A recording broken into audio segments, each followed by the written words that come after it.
وزارة التعليم العالي أعلنت عن الحد الأدنى للقبول بالجامعات الخاصة والأهلية. من ضمن الجامعات الأهلية جامعة الزقازيق الأهلية في مدينة العاشر من رمضان، دي موجودة على طريق إسماعيلية.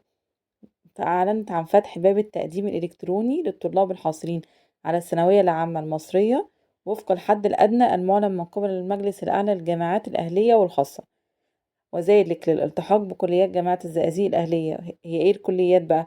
كلية الطب البشري الحد الأدنى 80%، والمصروفات بتاعتها 110,000 زائد مصروفات إدارية.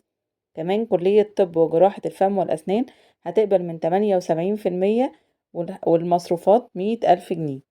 كلية الصيدلة صيدلة كلينيكال 72%، ومصروفاتها 80,000 جنيه.